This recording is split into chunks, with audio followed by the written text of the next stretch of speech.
everyone. I was going to say this is a bright, sunny, late October day, but I only set off a few minutes ago and the blue skies completely disappeared.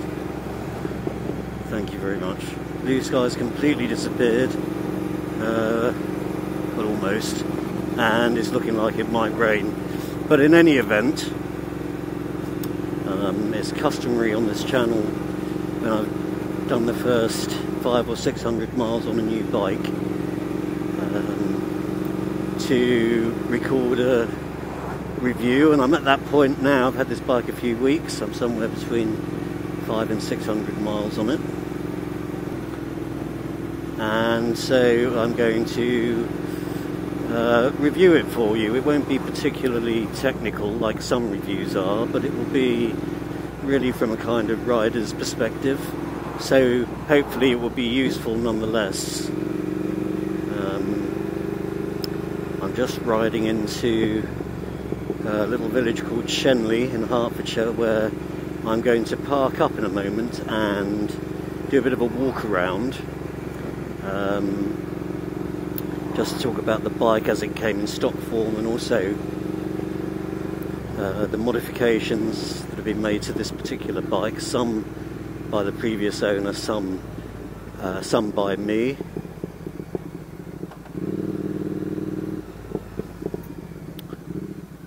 I think I just rode past my next door neighbour who didn't recognise me. So this is Shenley, nice little village, great access into central London and also out into Hertfordshire, Buckinghamshire, Essex, because it's pretty close to the M25.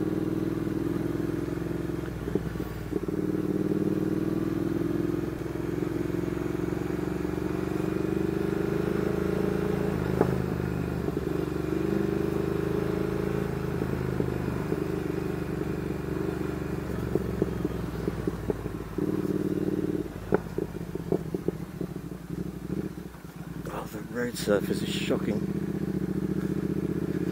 Okay, a couple of minutes and I will park in the Shenley Chapel car park. Also the bike can be blessed so that I can do a walk around for you. Everyone seems to be going particularly slowly today.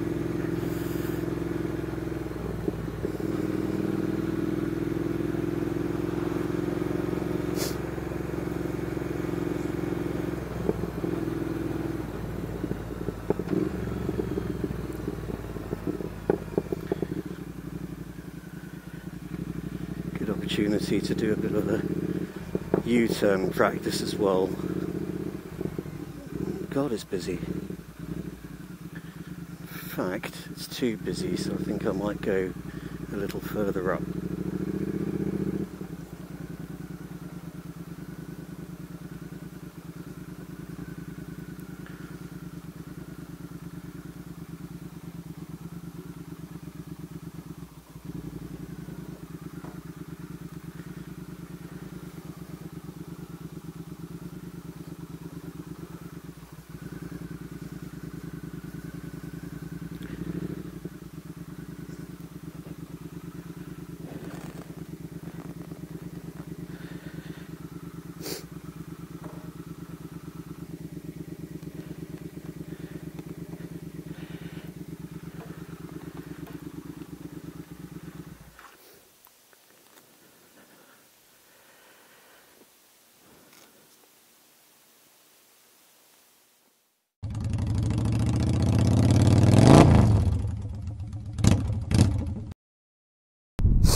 Okay, I've just whipped my helmet off and taken my phone out, so it's a little bit easier to do this on the phone. So there she is, 2016 Triumph Thruxton R. Only done about 3,000 miles, so pretty much as new, and looking rather splendid, having been very carefully cleaned and given a ceramic coating for the paintwork only yesterday. So yeah, very pleased with that. So let me take you for a little walk around the bike and I'll show you the sort of highlights. It's a Triumph parallel twin 1200cc engine. It makes something like 96 brake horsepower at 6,750 revs and produces 112 newton meters of torque, quite low down at 4,750 revs, so very, very accessible power. Set up absolutely beautifully in terms of the suspension. On the front we have fully adjustable Showa upside down big piston forks. There's some adjustments for I think there might be preload down there, and up on the handlebars here on either side we've got compression and damping. So I've adjusted them, in fact, so they're set up slightly softer than stock, or as they come out the factory.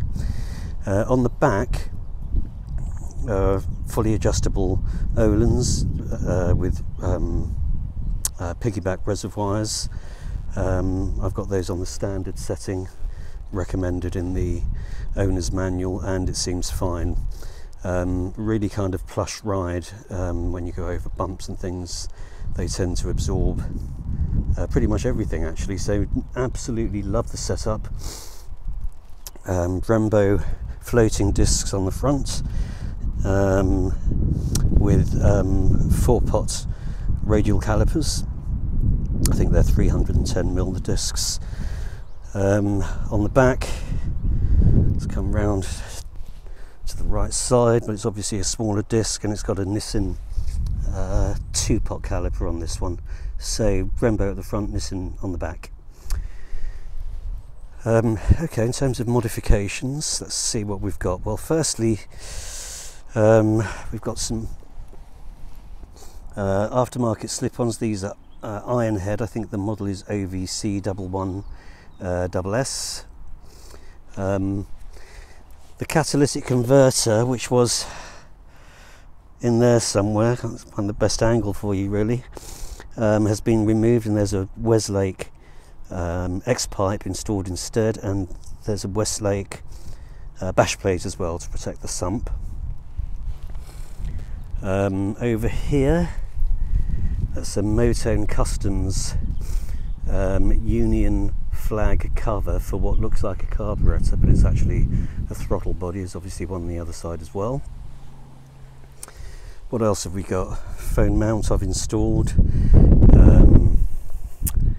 Yeah, so we got heated grips, Triumph knee pads. It's got a booster plug under the seat somewhere to make it a bit smoother at low revs. A couple of other things. I've just put some R&G stuff on, so there you go, some protection on the handlebars, some sliders. We've got some fork protectors as well. On the back we've got some bobbins, and round the side we have a side stand extender. That's all R&G, and then front and rear, there we go, we've got Triumph LED indicators, and I'm pretty sure that's it. Clocks, let me just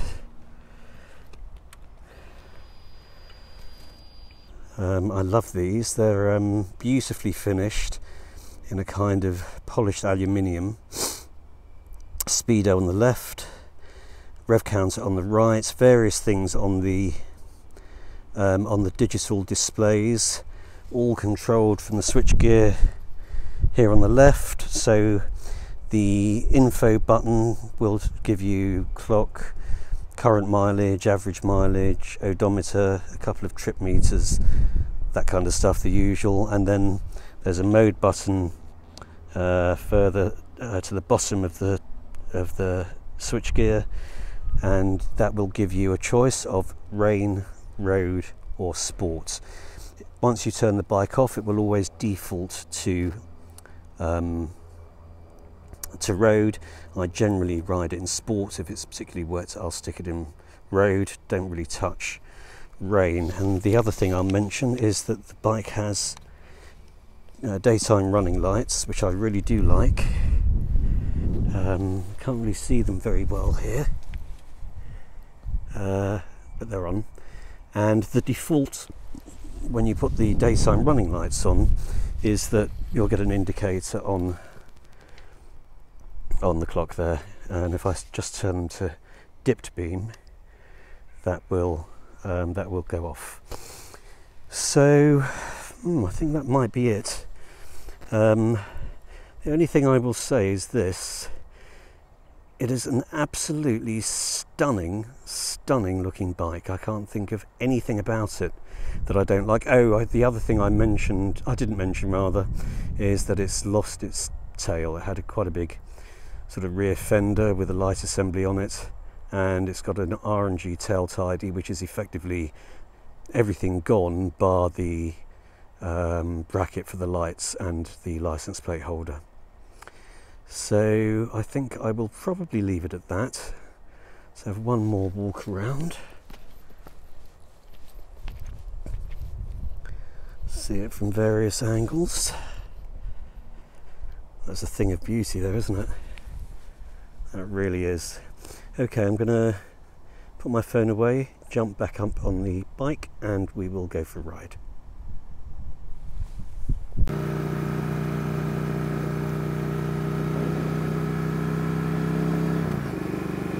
Okay, so I'm back on the bike, having been accosted by somebody who wanted to talk about it for a few minutes, and then I rode off forgetting to put the camera back on, so hence you didn't see me depart the car park.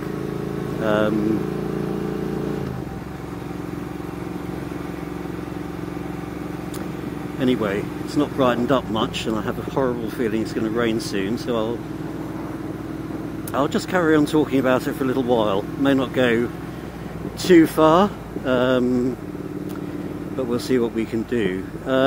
So yeah, I've had the bike for a few weeks now. I sold my R9T to buy this one,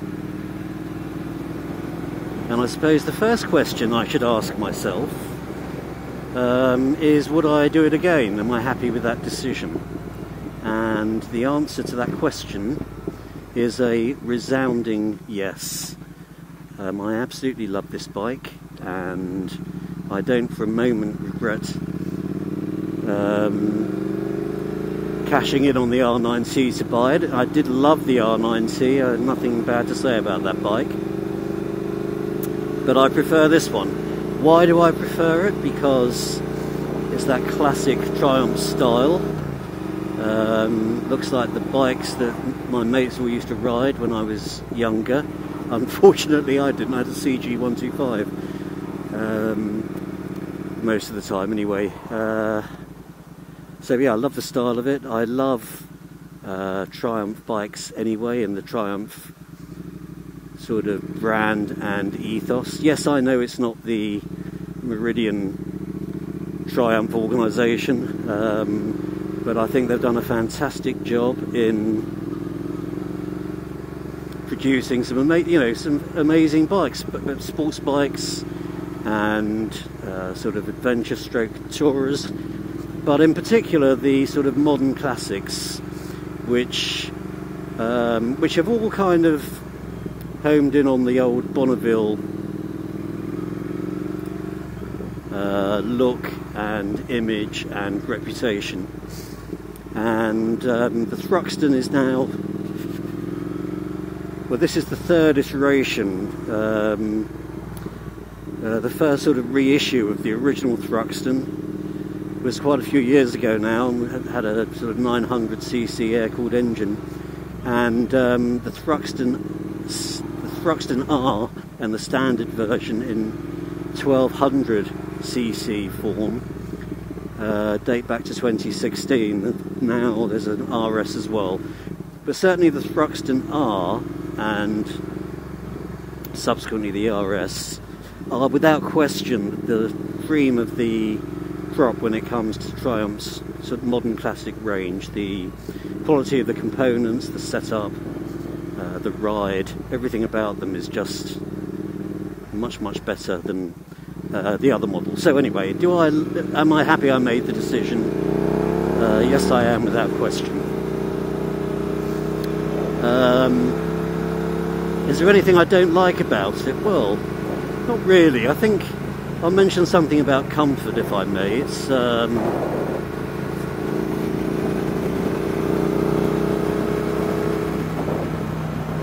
not an upright bike. It's got clip-on handlebars, and I think the idea is that when you're going particularly quickly, you tuck right in and adopt more of a sort of racing stance, but it can be ridden quite comfortably as I'm riding it now, which is, you know, semi-upright, I'd say. In terms of comfort, I find the bars absolutely fine for quite some time, and the same goes for the seats. In fact, when I first jump on the bike, it's absolutely perfect in terms of comfort, but by the time I've been on it for about an hour and a half, I've got slightly sore bum, slight tingling in usually my right hand, so I'm ready to take a break. It's definitely not a tourer, but it will go long distance if you want it to, and it will go very happily at, you know, at some decent speed.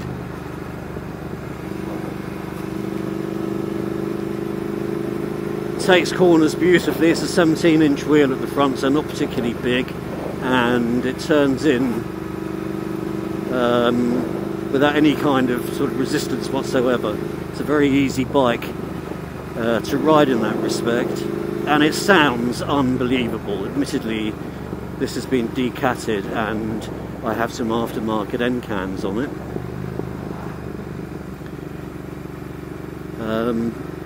but even in stock form it sounds, you know, really nice.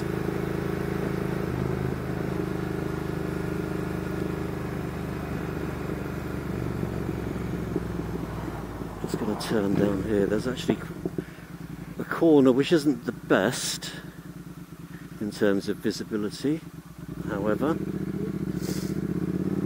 There we go. But yeah, so comfort wise, it's fine, and in fact even on the R9T, which was a much more kind of sedate riding position, again, after an hour and a half, the seat was uncomfortable, my arms were a bit uncomfortable. In fact, I was always toying with the idea of putting risers on that bike, and these clip-ons have risers. They're probably about 1.5 or 2 inch higher than the sort of lower version of clip-ons that Triumph do.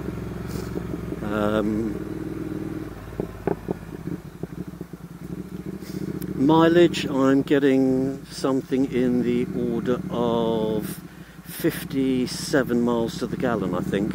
The handbook suggests that it should be around 61.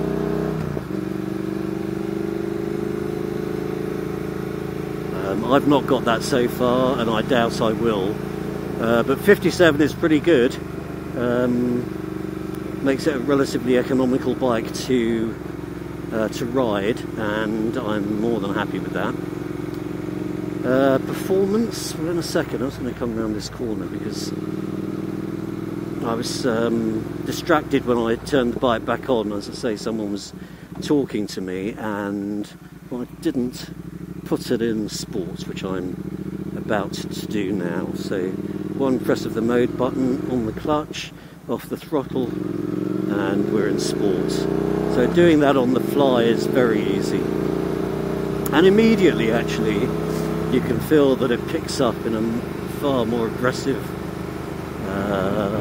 way. I think on the R, I'm not so sure about the RS, the only thing that changes with the riding modes is the throttle response. It doesn't have any effect on traction control, which this bike has, switchable, or on ABS, which again the bike has, and again it's switchable.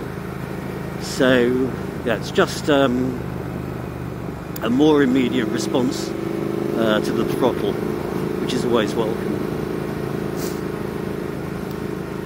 One minor thing that I was quite pleased about is that under the seat hump, if you turn the seat upside down and release a couple of catches, there's even a little bit of storage space, which is really useful for things like a padlock. I have a USB charger and some cables in there. Might keep my wallet in there sometimes. But having a bike without any storage capability whatsoever can be a real pain, and little things like that make the experience, you know, so much easier when you're out on the bike, I mean, as opposed to, say, being in a car.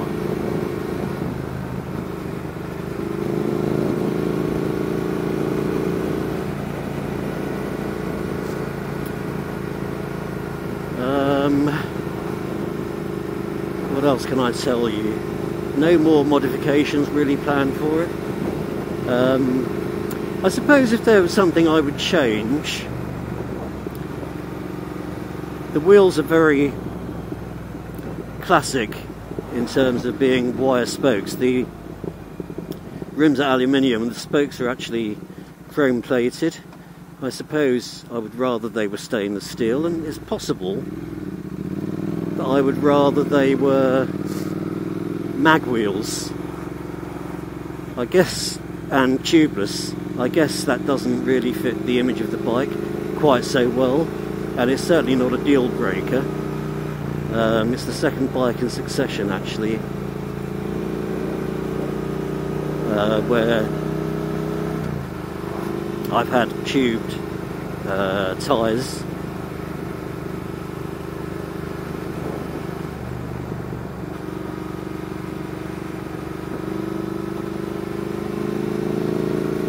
That sound is amazing, isn't it?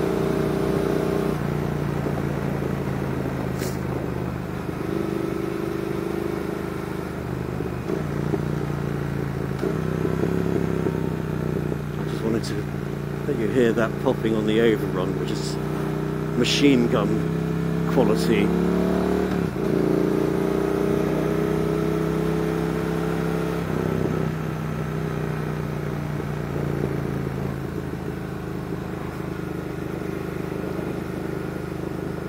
Okay, just slow it down a bit. So I think probably that's it for this review. I was going to take it out on the motorway, but all you'll have seen is me riding on the motorway. What I will say is this has plenty of power. It will happily cruise at beyond legal limits on the motorway for as long as you want it to. And although it's a naked bike, it's actually quite comfortable, because with these clip-ons, when you're going at speed, the wind resistance helps keep the weight completely off your wrists. Actually, it's the reason I haven't yet, and may never, installed a windshield or a fly screen, which I do tend to do with my bikes normally, but I just thought, given that the wind that you do feel is it's not turbulent, it's not particularly uncomfortable, and even riding at sort of around 80 miles an hour, it's nothing extreme, and I don't really want to go faster than that. No, of course I wouldn't either. But given that there's no necessity for a screen, then I thought I probably would do without one.